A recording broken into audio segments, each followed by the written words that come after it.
school principals, etc., cannot establish rules or laws that require teachers or other employees of the school district to tell parents if the children are showing evidence or talking about wanting to be the opposite sex or change their sex or things of this nature.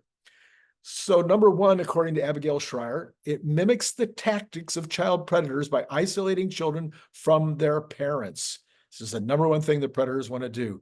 Number two, it undermines parental rights and the parent-child relationship. Number three, it potentially puts children at risk by encouraging secret gender transitions without parental knowledge or support. Number four, it ignores growing evidence and international trends cautioning against pediatric gender transitions. Number five, it disregards public opinion, which largely supports parental notification in such cases. And number six, may lead to political backlash against Democrats, as exemplified by the author's interview subject to switched party affiliation. Elon responded to this. He said, AB 1955 was authored by pedophile apologist Scott Weiner, and which Gavin Newsom signed into law in California is a child predator's dream. Okay, then we've got this from David McNamara, I think it is. David McNamara, 8024. He goes under the handle of LongTack55 in the, I think this is, anyway. Okay, he says, I'll add this observation. Every decision Elon Musk, so now we're talking about comments. We've switched from the Elon Musk points on X today. Now we're going into the comments. So LongTack55 is a commenter on YouTube. He says, I'll add this observation. Every decision Elon Musk makes these fanboys hop on board immediately. They do not provide any useful critique of Musk. They're representative of the majority of stock stakeholders. It's like Lil Abner. What good for General Boo Moose is good for the USA. They tend to be sycophantic over time. Okay, so let me just say, I am an Elon Musk fanboy. I've said that in my books. I've said that from the very beginning of running this channel. I think he is an amazing human being. I disagree with him on a list of things. I disagree with him in terms of having a bunch of baby mamas that he's either married to, not married to, artificial insemination, all the rest of the stuff. Don't agree with it. Don't think it's wise. I agree with him that we need to populate the earth, but I don't think that's the right way to do it. But on the other side of the coin, that's... He can afford it. Let's just say that. But I disagree with him on all kinds of things. But in general, I agree with his methodologies. I clearly disagree and think that he should be doing advertising. I clearly disagree and think that he needs a better sales and marketing department. These are all things that I've said over time. And 6 years ago, 5 years ago, 4 years ago, 3 years ago, I would have disagreed with him very much on many political issues. But he has been coming to this side of the aisle. And so now he agrees with me more, if you want to look at it that way.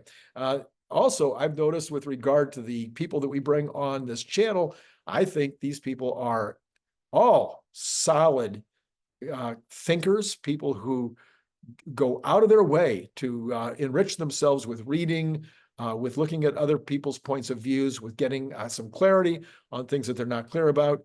And I don't think any of them are just lockstepping with Elon.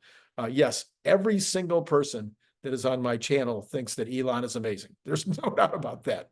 All right, this is from 𝐿wayne Java.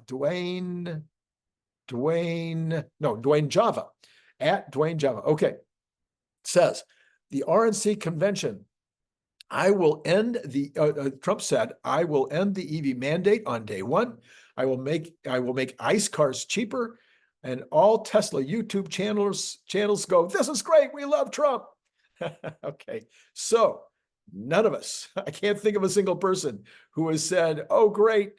We think that Trump being talking negative about EVs and talking negative about electrification is a good thing. I have said, I can't tell you, maybe 100 times in the last year that I think the Republicans are completely wrong on their thinking with regard to Republican leadership including even people that I truly admire, are absolutely completely messed up and don't understand anything about the EV revolution, about solar, about batteries, about BEV vehicles as a solution for the future.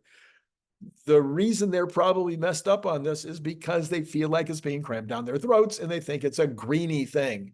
And so they're not looking below the headlines. They're not looking below their emotional response to it. And I think it's wrong. I've said it repeatedly.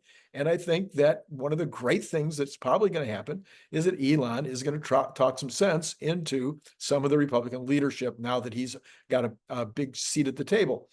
And I would say also that, quite frankly, Elon Musk doesn't like the mandates. Elon Musk doesn't like the subsidies. And he said so for a very long time. I've said so for a very long time, but we'll talk a little bit more about that in a minute. We'll talk about those subsidies a little bit more in a minute. David Will 1320 says, RK is desperate to try and convince us that Musk's endorsement of Trump is because they are aligned, they're buddies, rather than simply a means to an end, good for business. I take both. I'll take the overs and the unders on both of those. I think that Elon Musk has a good relationship. He said he's got a good relationship. Trump says he has a good relationship with Musk. I think that that's a big piece of it. I think it's important for Musk to believe that Trump is a good guy. But I also believe that Musk wants a seat at the table. I gave you a big, long list of the things that I think that Musk wants to get out of this deal, and a lot of them have to do with business. And I think right at the top of the list is I think that Elon should be looking for an opportunity to work with Trump, get Trump to allow him to design a brand new electrical infrastructure, power infrastructure for the country, maybe even for the world, but certainly for the country. And number two, I think that Elon is going to want to be right at the top of the power train. What am I trying to say here? I think he's going to want a position where he's going to have a huge influence over AI regulations and robotic regulations. I think those are the two main things that Elon wants to be part of. But in addition, he wants more neutrality on electric cars, not necessarily any advantages.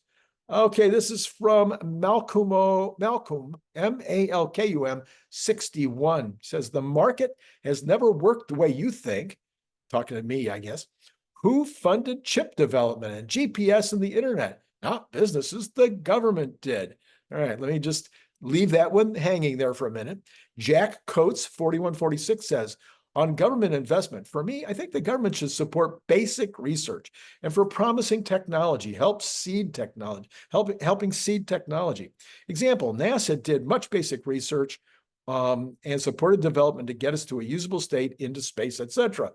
And they turned the current phase of trying to be a customer of commercial service, not a provider of that service once it got pretty well developed.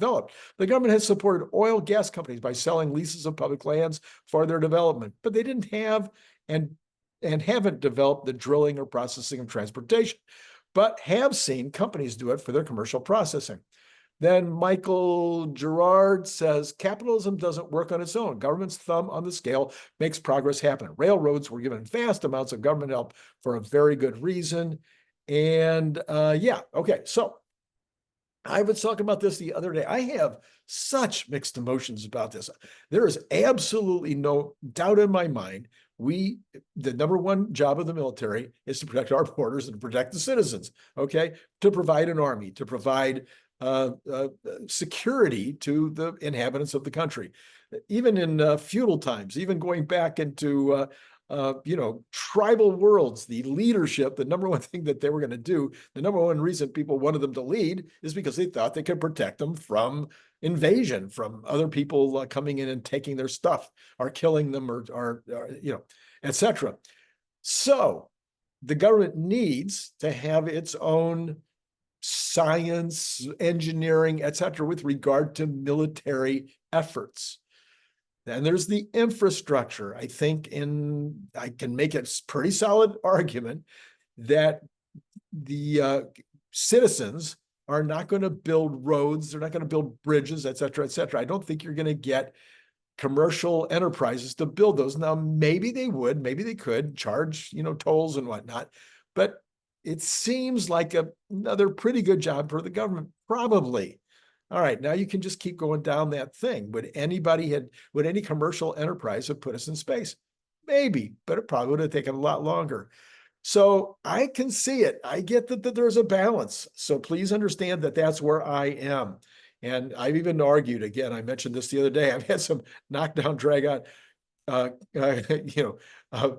debates with friends of mine who were more conservative than me, who were like, no, Randy, the government should never be involved. And, no, I think there are times when that has to happen. I do worry and I get nervous when the government puts their hand on the scale too early or too often. I don't know. It's a case by case. I'm a pragmatist. Yes, I'm conservative, but I'm extremely pragmatic. That's what I liked about Reagan. That's one of the things I like about Trump. Extremely pragmatic, not ideologues. All right, this is the next one. This is from Vermont's own boy, 6957. He says, Randy, the more you talk and the more I listen, the stupider both of us become. Your knowledge of the workings at the intersection of markets, economics, and government policy sorely lacks perspective and sound reason. Well, okay. How do I respond to that without being defensive? You know what? All I got's what I got. I have a lifetime of learning. You can see one room of 3 rooms filled with books, not counting the thousands and thousands of books that Tony, my wife, and I gave away when we moved into the smaller space. I've been working hard my whole life to try to be at as good as I can get at understanding the things that you mentioned, to understanding markets, to understanding economies, to understanding politics, to understanding government policy, to understanding the stock market, to understanding business. And through those years, sometimes I feel like I have a voice. I feel like there's a place that I have potentially in my ability to communicate things. Maybe not an original idea, maybe just a compilation of others' ideas, and maybe I have a strong communicative skill that allows me to write books and or do things like this. I'm probably wrong a lot. If I was right all the time, or right even a huge percentage of the time, I suppose I would be sipping margaritas some kind of a umbrella type drink in Hawaii and not doing anything, although I doubt it. I think like a Larry Goldberg, who could be doing that very thing, I think I would probably still be extremely active in making my voice heard. Anyway, there you are. I don't know what to tell you. I am sure that I am commonly wrong. I'm just doing the best I know how to do. All right, from Reagan Viking, says that's an REAGAN Viking kind of Reagan. Okay, actually, I think the vending machine will be loaded from the front, but it will be dispensed inside the cabin. It will feature the new Tesla candies, Tesla energy drinks, and various other snacks and drinks. All right, there you go. So, smarter with wiser. Herbert Ong says he thinks there'll be a vending machine inside the car. I was saying, well, maybe this big change that they needed to do to the front end of the car was because they were going to have, instead of a frunk, they were going to have a way where you could open a door, grab your drinks before you got in the car, and off you go. Anyway, this guy says, hey, what the heck? We could load them from the outside and you would be able to grab them while you're on the journey, which makes a lot of sense, by the way. I think I'm going along with his idea. All right. And by the way, a lot of people had fun with this entire idea of vending machines. Listen, I think it's all about the experience. I think what's going to happen with that Robotaxi, I keep doing it. Cybercab. What is going to happen with the Cybercab? It's going to be all about the experience. That's what's going to be critical. All right. This is from Inspire Life Goals. Hi, Randy. Put up the source of the material you're reading from. Appreciate that content. Okay. What I do on a daily basis is almost impossible. I'm sorry, I'm not bragging. I get up at 5:30. I do my first show, as you know, at 7:10 California time, which comes out to you at about 7:30. In that time, I have to read, as I'll talk about in a second, multiple things, write the content, then produce the content, and then put it up and monitor, et cetera, et cetera. And then I do that 3 times a day, in addition to running a couple of other businesses. So it is, what I have to do is I have to use first principles. I guess that's the best way to look at it. I have to eliminate processes and procedures. I can't do all those things. I wish that there was a way to do them. Maybe sometime in the future, I'll get down to 2 shows a day and I'll do kind of more of this detail kind of things that some folks are asking for.